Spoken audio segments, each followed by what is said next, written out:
There are no records of the Scythians, only about them. The horsemen who terrified the civilized peoples of antiquity left nothing of their own, and the reason we know about them at all is that they were such a danger to the Persians and Greeks that they saw it useful to at least document their adversaries in word and warn others about them. But this is where the first problem arises, namely, that since there are no records of their own, they were only described by others, most of whom gave them bad press.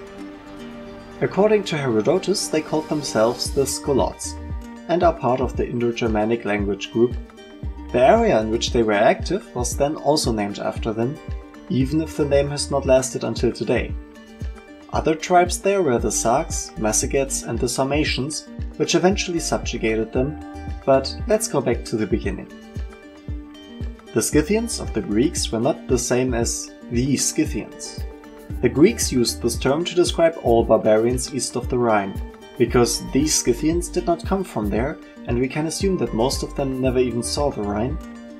Like other equestrian peoples, for example the Huns, they came from the Asian steppes near the Altai Mountains and set up shop on the northern Black Sea, today's Ukraine and southern Russia. The first archaeological finds date back to the 7th century BC, from the area north of the Black Sea, but their traces can be found from Azov to, where we are not quite sure, western Siberia. We are not sure not because there are no traces there, but because the remains we found there are typical of many equestrian peoples. So we cannot say exactly whether these people saw themselves as Scythians or not. The conventional consensus in research is that the Scythians came from the Altai region and, like many after them, moved west. Like so many, they started moving when a small ice age began, the so-called pessimum of the migration period, and their nomadic life on the steppe had to change. Many peoples were faced with the choice of finding new ways of living or disappearing, and there are no Greek sources about those who did not manage to adapt to the new times. But what exactly do we know about the Scythians? We know that they were nomads, because we find tools of nomadic peoples in their graves, and we know that they settled in southern Ukraine on the Black Sea. We also know that they lived in a vast area, and most importantly, why we know that all these hordes belong to the Scythians, is that they had a special way of burying their tribesmen. The catacomb tombs of the Scythians are called kurgan. A kurgan is a mound of earth that has been heaped up to 20 meters and under which there are passages and chambers in which Scythians and their grave goods lie. And it is these grave goods that make it possible to distinguish their cultures from others in this region and at this time. The Scythians had success in Europe and also in the Near and Middle East because of their distinctive techniques which they mastered during their time in the steppe, such as the akinakis or also a special type of arrowhead, but more about that later. Scythian graves were mostly excavated by the various Russian states that mostly ruled the area where these graves are located, whereby the graves were of course also known to grave robbers, which is why in some of them there are at best a few traces or simply nothing left. It should be noted that the grave robbers differed little from the first archaeologists, since how to deal with ancient finds has changed a little, to say the least. The most detailed excavation was carried out in the USSR, where the excavation team removed the entire mound to get an exact overview. This detailed work, however, is the absolute exception. Usually the Institute of Ancient History in Kiev was informed by the building authority that a new project was planned in a certain area, which is why most expeditions suffered from considerable time pressure and instead used the so-called negative excavation technique. In this technique, a shaft was dug towards the center of the kurgan, and as soon as a chamber or passage was found, it was excavated to open up the rest of the complex. With careful work, it was even possible to see the traces of the original work on the shaft, in the passages and chambers themselves. The negative excavation technique is actually a very time-saving method for securing catacomb tombs, if one does not immediately remove the entire mound, that is. However, it also requires the help of mining engineers to prevent the shafts from collapsing.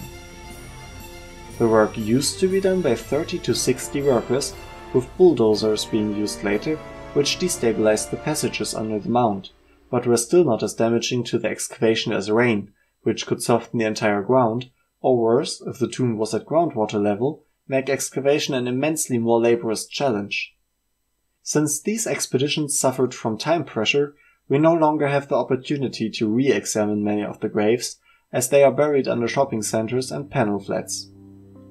The tombs of the Scythians are called catacomb tombs, but they do not have much in common with their namesake of the early Christians in Rome. This naming is merely a transfer from Russian, which uses the same word. There are various types of catacomb tombs, which, in brief, differ in the following characteristics: whether the descent and the chambers are parallel to each other, whether chambers and corridors lie along the descent, whether they have a T-shaped ground plan, whether they have several corridors, which mark them as princely tombs, and last but not least, whether they are royal tombs, which usually have more chambers. At that time, the grave themselves served as gathering points, public place, and also had spiritual significance. There was a clear connection between social rank and size of the kurgan. The graves were also often shaped like their tents, but coffins were almost never used. Instead, the dead were simply placed in the chambers and surrounded with the grave goods. There are also exceptions, such as the princely tomb of Rizanovka, which contained a richly decorated young dead woman. The strange thing about her grave was that the grave shape is not typical for the area, which suggests a long-distance marriage. The mysterious Scythian princess was probably a noblewoman from the steppes of Central Asia, but unfortunately, we can never be completely sure. A large group of graves is found at Zolocha, with 13 mounds and 25 buried, most of them however looted. Grave goods were weapons, horse harness, food, beads, as well as gold treasures or Greek pottery. It is interesting to note that among the graves that were disturbed, for example to make a reburial, the graves of the high-ranking Scythians remained undisturbed. In the west and southwest of the Scythian sphere of influence, there are kurgans with animal bones of sheep, cattle and goats. Weapons are also found in women's graves, although some sources suggest that women's graves are characterized by earrings, which is questionable considering that earrings are first and foremost a mark of the rich and not gender typical as in our modern world. Servants were buried with them, also in the case of children who are buried with child servants. Apparently it was a ritual of the Scythians to cover the servants with burning coals, as those are also buried in the grave, and there are burn marks on some skeletons. While in the rest of the Scythian region native pottery was common as grave goods, in the southern Dnieper region, near Borispol, it was replaced by Greek pottery. The area around Kiev is irregular, because it is forest steppe and the graves there are a mixture of flat graves and kurgans. Some of the graves were even equipped with carpets. Overall, however, the kurgans are lower than in the steppe area. The wooden construction of the graves at Krasny Perekop is more likely to be found in steppe areas with a significant proportion of forest and was not particularly common among the southern Scythian tribes. Starting from the northern Black Sea region, Scythian groups reached areas even further west. In Greek sources, for example, the tribe of the Agathios is mentioned. This tribe has been located by researchers in Transylvania on the basis of a whole series of Scythian finds. Herodotus writes about them that the Agathios lived in a land where the river Maris rises, which probably means today's Muris in Transylvania. Other Scythian objects are found in parts of Wallachia on the lower Danube, in particular in graves which, in addition to weapons and horse harnesses of Scythian imprint, also contained clay vessels that are clearly in the local tradition. Although one can hardly conclude from these findings that the entire population of this region had migrated from the Black Sea region, this is certainly conceivable for individual groups. The Scythians also left their mark on the eastern Carpathian basin. The areas east of the Middle Danube and the Tisza, which today belong to Hungary, seems to have been massively settled by a new population of presumably Scythian origin shortly after 600 BC. In research it is called the Vekatsuk culture. This Scythian culture persisted in the area until the arrival of the Celts in the 4th century BC. However, it also differs in many respects from the Scythians of the North Black Sea region. Kurgans, for example, are alien to them, flat grave fields being preferred instead. Social differentiation with the formation of elites, so characteristic of Black Sea Scythians and other equestrian nomadic groups of the eastern steppe, hardly appears in eastern Hungary and Transylvania. In the Carpathian Basin, Scythian groups also came into contact with the Hallstatt culture, which already occupied large parts of Central Europe. Their closest centers at this time were in Pannonia, Slovenia, southwest Slovakia, and southern Moravia. Around 600 BC, a whole chain of Hallstatt period hilltop settlements along the eastern Alps, from southern Styria through Burgenland to Lower Austria and southern Moravia, went up in flames and were abandoned. For a long time, the Scythians were blamed for this, as excavations revealed typical Scythian arrowheads. However, the fact that these arrowheads were also used by the defenders and were widespread in Central Europe at the time, so that they were not only shot by Scythians, calls the nature of these attacks into question.